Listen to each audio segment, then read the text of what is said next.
کہ جنہوں نے اپنے دشمن کے دل میں بھی گھر بنایا، دشمن کے دل میں بھی جگہ بنائی اپنے اچھے اخلاق سے، اپنے حسن سلوک سے۔ دل میں گھر کرنے والا، دل میں جگہ پیدا کرنے والا، مفاسد کا زیر و زبر کرنے والا، قبائل کو شیر و شکر کرنے والا۔ مفاسد کہتے ہیں فساد کو، برائیوں کو۔ زیر و زبر لفظی معنی تو اس کے تباہ و برباد ہیں، مگر یہاں خاتمہ کرنے کے معنوں میں آ رہا ہے کہ جتنے بھی برائیاں تھیں، فسادات ہوتے تھے، عرب قبائل آپس میں لڑائی جھگڑا کرتے رہتے تھے، چھوٹی چھوٹی باتوں پر وہ لوگ لڑائی کیا کرتے تھے۔ انہوں نے ان برائیوں کا، ان فسادات کا خاتمہ کیا۔ قبائل قبیلے کی جمع ہے، اور شیر و شکر گھل مل جانا۔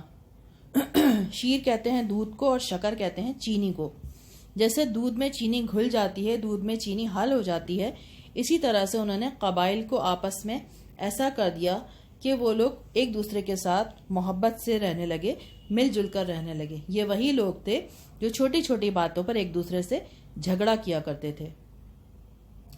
اگلا شعر ہے اس کا: اتر کر ہرا سے سوئے قوم آیا، اور ایک نسخہ کیمیا ساتھ لایا۔ ہرا، اس میں غار ہرا کا ذکر ہے، جہاں پر آپ صلی اللہ علیہ وسلم پر پہلی وحی نازل ہوئی تھی۔ سوئے قوم، قوم کی طرف۔ غار ہرا میں جو وحی نازل ہوئی وہ قرآن مجید، قرآن شریف کو کہا گیا ہے کہ وہ وحی جو نازل ہوئی آپ صلی اللہ علیہ وسلم پر، قرآن جو نازل ہوا، پھر وہ لے کر قوم کی طرف آئے۔ نسخہ کیمیا جو ہے قرآن مجید کو ہی کہا گیا ہے۔ وہ نسخہ کیمیا، وہ قرآن مجید لے کر قوم کی طرف آئے، قوم کی ہدایت کے لیے۔ وہ بجلی کا کڑکا تھا یا صوت ہادی، عرب کی زمین جس نے ساری ہلا دی۔ بجلی کا کڑکا، بجلی کڑکنے کی جو آواز ہوتی ہے، بارشیں جب ہوتی ہیں تو بجلی کڑکنے کی ایک آواز ہوتی ہے۔ یا پھر یہ ہادی جو ہیں، یہ حضرت ہادی نبی ہیں، ان کی آواز میں بھی بڑی کڑک تھی، اور ایسی کہ جیسے بجلی کے کڑکنے کی آواز ہوتی ہے۔ تو اس سے مثال دی گئی ہے کہ آپ صلی اللہ علیہ وسلم جب آئے تو کس طرح سے عرب کی زمین ہل گئی، تمام لوگ ایک گہری نیند سے جاگ گئے۔ نئی ایک لگن سب کے دل میں لگا دی، ایک آواز میں سوتی بستی جگا دی۔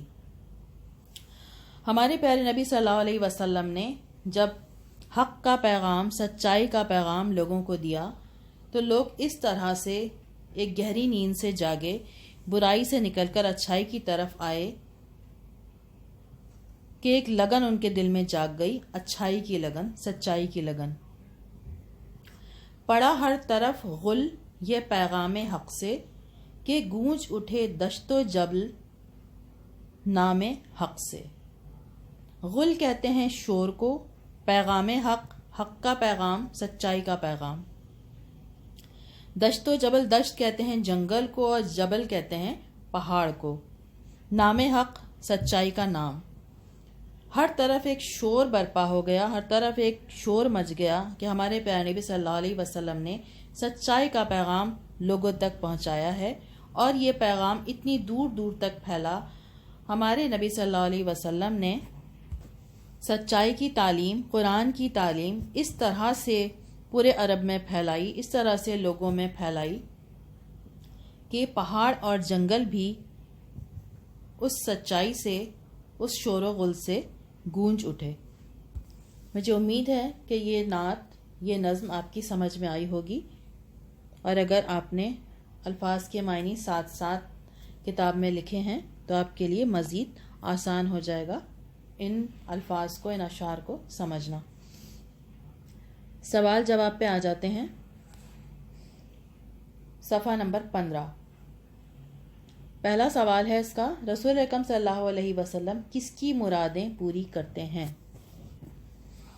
پہلا شعر اس کا دیکھیے، اس میں یہ لکھا ہے: رسول اکرم صلی اللہ علیہ وسلم غریبوں کی مرادیں پوری کرتے ہیں۔ دوسرا سوال ہے: حق کے نام پر کون سی اشیاء گونج اٹھیں؟ نظم کا بالکل آخری شعر ہے، آخری مصرع کہ گونج اٹھے دشت و جبل نام حق سے. تو ہم جواب اس طرح سے لکھیں گے، حق کے نام پر دشت و جبل بھی لکھ سکتے ہیں یا پہاڑ، جنگل اور پہاڑ بھی لکھ سکتے ہیں. حق کے نام پر جنگل اور پہاڑ گونج اٹھے. تیسرا اس کا سوال ہے، شاعر نے جو مسدس لکھی ہے اس کے ایک بند میں کتنے مصرے ہیں؟ شاعر نے جو مسدس لکھی ہے اس کے ایک بند میں 6 مصرے ہیں. 3 اشعار اور 6 مصرے. ایک شعر کے 2 مصرے ہوتے ہیں، یہ 3 اشعار ہیں تو 6 مصرے ہو گئے.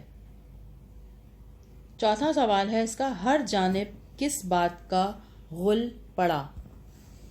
اس کا جواب آخری شعر ہے، اس میں دیکھیے،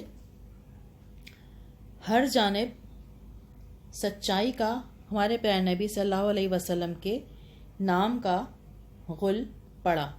یعنی آپ صلی اللہ علیہ وسلم نے جو تعلیم دی سچائی کی، اچھائی کی، اس کا شور ہر طرف پڑا. اس کے باقی سوال ہم آن لائن سیشن میں کریں گے. آن لائن سیشن میں اب آپ سے بات ہوگی. اوکے بیٹا.